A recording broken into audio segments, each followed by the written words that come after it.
नमस्ते मुलांनो, आज आपण लेसन नंबर 15 बघणार आहोत. Circle, circular region, segment, arc, properties of a circle.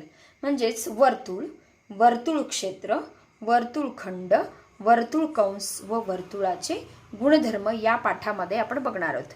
आता पहिले सर्कल म्हणजे काय, वर्तुळ म्हणजे काय हे आपल्याला माहिती आहे. वर्तुळ म्हणजे काय की या सेंटर पॉइंट पासून म्हणजेच या आरंभ बिंदूपासून हे सगळे पॉइंट एकाच अंतरावर असतात.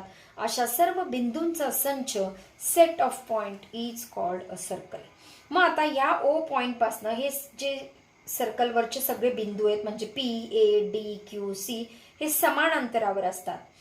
आता हा ओ याला काय म्हणतात, सेंटर. O is centre.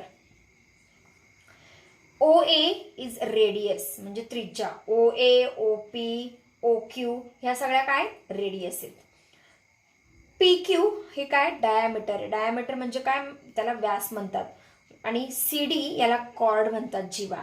म्हणजे व्यास ही वर्तुळाची सर्वात मोठी कॉर्ड आहे, सर्वात मोठी जीवा. म्हणजेच largest chord of the circle which is passes through centre of the circle is called diameter. म्हणजे diameter is the largest longest chord of a circle. असे किती डायमीटर काढता येतील? इनफायनाइट डायमीटर, इनफायनाइट रेडियस हे तुम्ही जोडले तर इनफायनाइट रेडियस होणार, इनफायनाइट डायमीटर होणार. ठीक आहे, सेंटर मधनं जाणारे. आता सर्क्युलर रिजन म्हणजे काय? सर्क्युलर रिजन म्हणजेच त्याला म्हणतात वर्तुळ क्षेत्र. आता वर्तुळावरचे आणि वर्तुळाच्या आतले पॉइंट हे सर्क्युलर रिजन मध्ये येतात. मग असा क्वेश्चन विचारतात की how many points are in the circular region. मग आता याच्यात कोणते येणार आहे? पी, क्यू, बी आणि ए हे पॉइंट सर्क्युलर रिजनवर आहेत. ठीक आहे, हे इंटरनल पार्ट आहे, हा सर्कलवर आहे आणि हा बाहेरचा पार्ट आहे. सपोज सी, डी हे वर्तुळाच्या बाहेरील पॉइंट्स आहेत म्हणजे बाहेरील बिंदू आहेत. थर्ड आहे सेगमेंट. सेगमेंट म्हणजेच काय, वर्तुळखंड. सेगमेंटला काय म्हणतात मराठीतून? वर्तुळखंड. आता आपण या सर्कलमध्ये ओ हा सेंटर आहे, पी क्यू ही कॉर्ड आहे. आता ह्या पी क्यू कॉर्डमुळे या सर्कलचं सर्कल दोन पार्टमध्ये डिवाइड झालं. म्हणजे हा पार्ट झाला आणि हा दुसरा पार्ट झाला, बरोबर. मग सेंटरच्या इकडचा हा जो छोटा पार्ट आहे त्याला म्हणतात मायनर सेगमेंट. मायनर म्हणजे लघु आणि हा आहे मेजर सेगमेंट. आता याच्यातली आर्क म्हणजे काय? आर्क म्हणजे एवढाच part. P X Q is minor arc आणि इथे सपोज वाय लिहिला मी, P Y Q is major arc. म्हणजे छोटा जो पार्ट आहे तो झाला मायनर आणि मोठा पार्ट आहे तो मेजर. आता सर्कलचं मेजरमेंट किती असतं? 360 अंश. जर त्यांनी असं दिलं सेगमेंट हा जर 60 डिग्रीचा असेल तर उरलेलं मेजर सेगमेंट काय येणार आहे? 360 मधनं हे 60 मायनस करायचे म्हणजे 300. हे त्याचं मेजर सेगमेंटचं मेजरमेंट आहे. ठीक आहे. Central angle. सेंट्रल अँगल म्हणजे काय? या सेंटर जवळ जो कोन तयार होतो त्याला म्हणतात सेंट्रल अँगल किंवा केंद्रीय कोन. म्हणजेच AOB angle AOB is central angle. आता सपोज असं दिलं त्यांनी सेंट्रल अँगल AOB हा 60 डिग्री असेल तर या आर्कचं मेजरमेंट काय? तर लक्षात ठेवा, हा जो सेंट्रल अँगल आहे त्याने केलेल्या आर्कचं मेजरमेंट आणि ह्या अँगलचं मेजरमेंट सारखंच असतं. म्हणजे आर्क AB याला काय म्हणतात? Arc AB is 60 degree and it is minor arc. मग मेजर आर्कचं मेजरमेंट काय असणार आहे? 360 मायनस 60 इज इक्वल टू 300. ह्या एवढ्या आर्कचं मेजरमेंट झालं. ठीक आहे. आता मी असा अँगल काढला एक, याला म्हणतात इन्स्क्राइब्ड अँगल. काय म्हणतात? इन्स्क्राइब्ड अँगल म्हणजे अंतर्लिखित कोन. हा कोन या कोणाच्या हाफ असतो. म्हणजे हा जर 60 असेल तर हा कोन कितीचा येणार आहे? 30 डिग्रीचा येणार आहे. म्हणजे अंतर्लिखित कोणाचं माप suppose angle ACB is half of angle AOB. हे लक्षात ठेवायचं. ठीक आहे. नेक्स्ट, सेमी सर्कल म्हणजे काय? सेमी म्हणजे माहिती आहे अर्धवर्तुळ.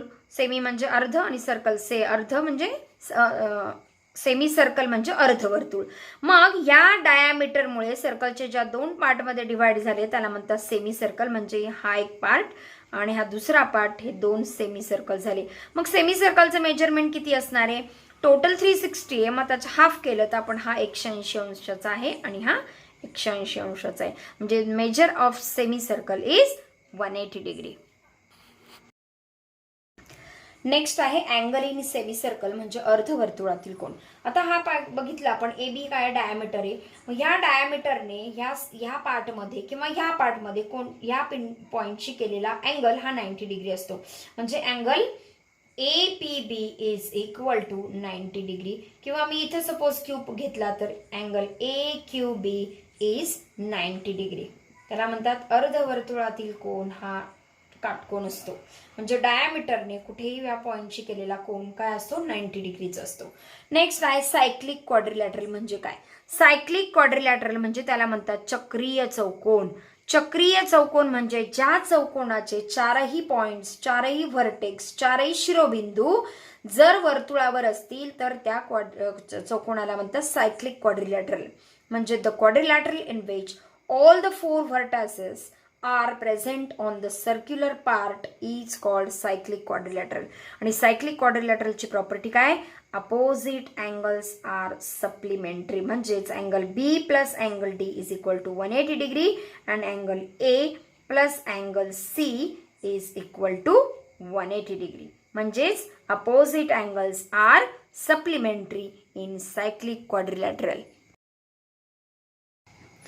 नेक्स्ट आहे circumference of a circle. Circumference म्हणजेच काय, length of that wire required to form a circle, त्याला म्हणतात सर्कम्फरन्स. म्हणजे ह्या पूर्ण कडेची लांबी त्याला म्हणतात सर्कम्फरन्स. हा सर्कम्फरन्स असतो 2πr. पाय हा कॉन्स्टंट आहे आणि आर ही रेडियस आहे. आता आपल्याला माहिती आहे रेडियस ही डायमीटरच्या हाफ असते. म्हणजेच डायमीटर हा त्रिज्येच्या दुप्पट असतो. म्हणजेच 2r ऐवजी आपण काय लिहू शकतो, डायमीटर. म्हणजे circumference of a circle is nothing but 2πr किंवा πd. आता एरिया ऑफ सर्कल फॉर्म्युला आहे πr². ठीक आहे. Next angles in same segment.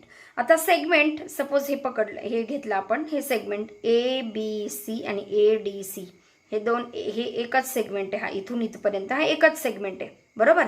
मग या एकाच सेगमेंट मधले असलेले अँगल, आता तुम्ही बघितलं हे हा जो पॉइंट आहे अँगल ABC, अँगल ABC आणि दुसरा अँगल आहे अँगल ADC.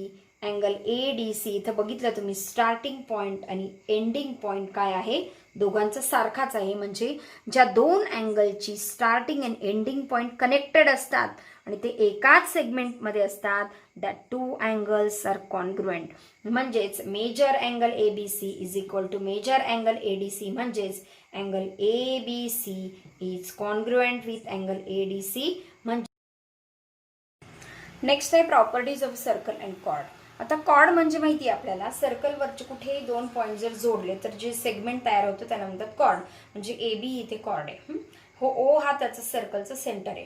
मग या O सेंटर मधून जर त्या कॉर्डवर एक परपेंडिक्युलर टाकली, suppose M, so because of this perpendicular that chord gets bisected. म्हणजेच सर्कलच्या सेंटर मधून काढलेली लंब रेषा ही त्या कॉर्डला दुभागते, म्हणजेच बायसेक्ट करते. म्हणजेच AM is equal to MB. म्हणजेच AB जर 4 असेल तर AM इज इक्वल टू 2 आणि MB इज इक्वल टू 2.